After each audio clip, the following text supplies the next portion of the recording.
똑똑한 시니어님들 안녕하세요. 중년 꿀팁 TV입니다.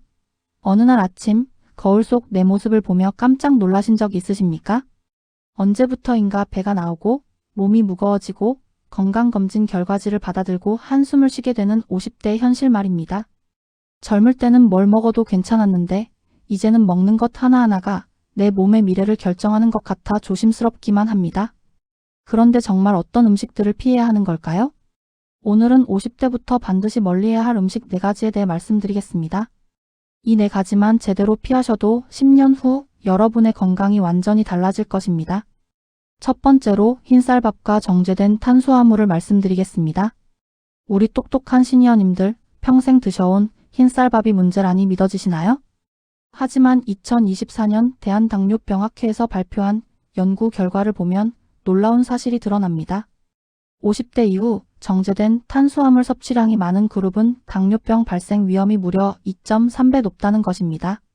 이는 우리가 평생 주식으로 먹어온 흰쌀밥이 나이가 들면서 우리 몸의 적이 될 수 있다는 뜻입니다. 왜 이런 일이 생기는 걸까요? 50대가 되면 우리 몸의 신진대사가 눈에 띄게 느려집니다. 젊을 때는 빠르게 처리되던 당분이 이제는 혈액 속에 오래 머물게 되고 이것이 바로 혈당 스파이크를 일으키는 주범이 됩니다. 실제로 서울 강남구에 거주하는 김정희 씨 57세의 사례를 보겠습니다. 평생 흰쌀밥을 즐겨 드시던 김 씨는 작년 건강검진에서 당뇨 전단계 진단을 받으셨습니다. 의사의 권고에 따라 흰쌀밥을 현미밥으로 바꾸고 빵도 통곡물빵으로 교체하셨습니다. 6개월 후 재검사 결과 공복혈당이 126에서 98로 떨어졌고 당화혈색소도 정상 범위로 돌아왔습니다. 여러분도 오늘부터 흰쌀밥 대신 현미나 잡곡밥을, 흰빵 대신 통곡물빵을 선택해보세요. 처음엔 맛이 다르게 느껴지겠지만 2주만 지나면 오히려 고소하고 든든한 맛을 느끼실 수 있을 것입니다. 두 번째로 가공육류와 붉은 고기에 대해 말씀드리겠습니다. 인생이 막 여러분들이 좋아하시는 삼겹살, 갈비, 그리고 간편한 햄과 소시지 말입니다. 세계보건기구 WHO에서는 2015년부터 가공육을 1군 발암물질로 분류했습니다. 그리고 2023년 국제암연구소에서 발표한 최신 연구에 따르면 50세 이후 가공육을 주 3회 이상 섭취하는 사람들의 대장암 발병률이 일반인보다 43% 높다고 합니다. 더 충격적인 것은 우리나라 50대 남성의 대장암 발병률이 지난 10년간 꾸준히 증가하고 있다는 사실입니다. 건국대학교 의학전문대학원 예방의학과 연구팀이 2024년 발표한 논문을 보면 한국 중년 남성의 육류 섭취 패턴과 암 발생률 사이에 명확한 상관관계가 있다고 밝혔습니다. 특히 가공육에 들어있는 아질산 나트륨과 같은 방부제들이 우리 몸 안에서 니트로사민이라는 발암물질로 변화한다는 것입니다. 부산에 거주하시는 박철수 씨 54세의 이야기를 들어보겠습니다. 회사원인 박 씨는 바쁜 일상 때문에 아침마다 햄에그 토스트로 식사를 해결하고 저녁에는 삼겹살이나 갈비를 즐겨 드셨습니다. 그런데 작년 대장 내시경 검사에서 용종이 발견되었습니다. 다행히 악성은 아니었지만 의사 선생님께서 식습관 개선을 강력히 권하셨습니다. 박 씨는 그 후 가공육 섭취를 주 1회로 줄이고 붉은 고기 대신 생선과 닭가슴살 위주로 단백질을 섭취하기 시작했습니다. 6개월 후 재검사에서는 새로운 용종이 발견되지 않았고 전반적인 건강 상태도 크게 개선되었습니다. 여러분도 오늘부터 햄, 소시지, 베이컨 대신 신선한 생선이나 닭고기를 선택해보세요. 삼겹살이 그리우시면 일주일에 한 번 정도만 드시고 평소에는 고등어, 연어, 닭가슴살로 건강한 단백질을 섭취하시길 바랍니다. 세 번째로 과도한 음주에 대해 말씀드리겠습니다. 직장 생활을 오래 하신 인생이 막 여러분들에게 술은 때로는 피할 수 없는 선택이었을 것입니다. 하지만 50대가 넘으면서부터는 상황이 완전히 달라집니다. 2024년 대한간학회에서 발표한 충격적인 통계를 보겠습니다. 50대 한국 남성의 지방간 유병률이 무려 65%에 달한다는 것입니다. 이는 젊은 층보다 2배 이상 높은 수치입니다. 더욱 심각한 것은 지방간이 간경변으로, 간경변이 간암으로 발전할 가능성이 50대부터 급격히 높아진다는 사실입니다. 서울대학교 의과대학 간센터에서 실시한 장기 추적 연구에 따르면 50세 이후 주 4회 이상 음주를 하는 사람들의 간질환 진행 속도가 20-30대보다 3배 빠르다고 합니다. 이는 나이가 들면서 우리 몸의 알코올 대사 능력이 현저히 떨어지기 때문입니다. 간에서 알코올을 분해하는 효소의 활성도가 떨어지고 회복 능력도 현저히 저하됩니다. 대구에 거주하시는 이승호 씨 59세의 실제 경험담을 들어보겠습니다.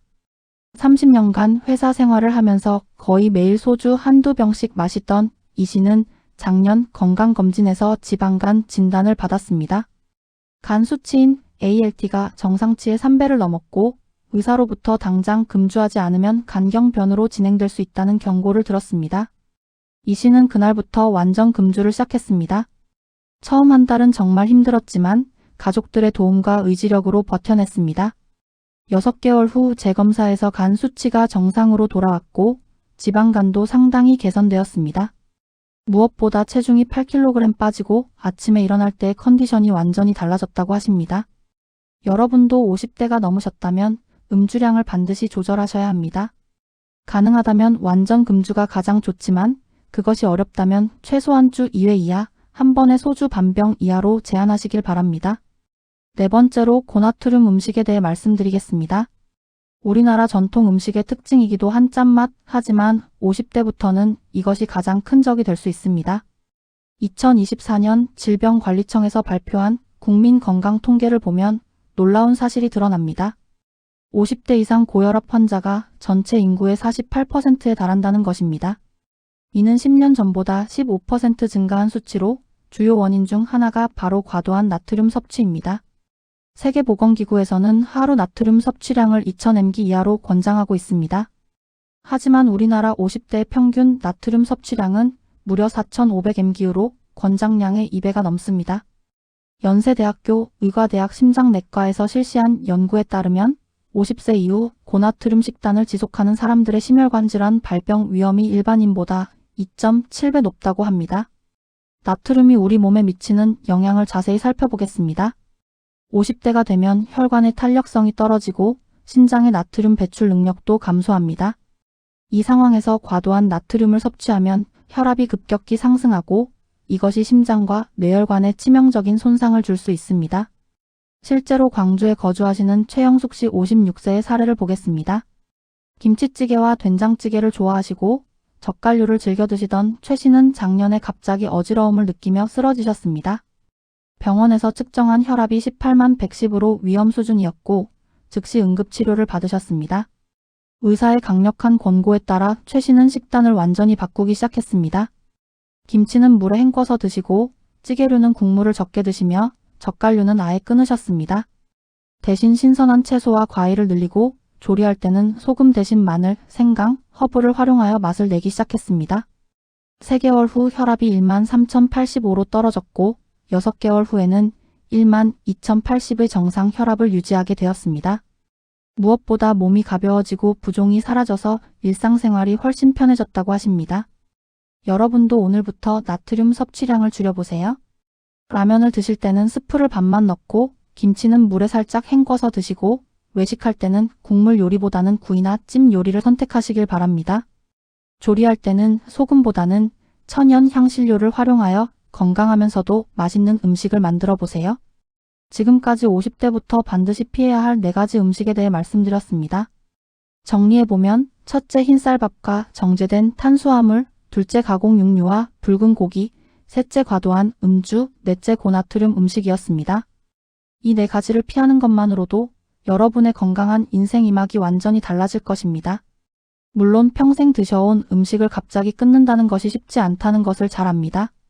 하지만 건강한 70대, 80대를 위해서는 지금부터라도 조금씩 변화를 시작해야 합니다.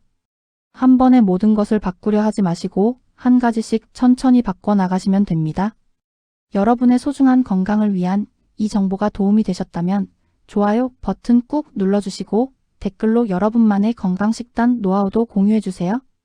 구독과 알림 설정도 잊지 마시고 다음에도 더 유익한 건강 정보로 찾아뵙겠습니다. 건강한 하루 되세요.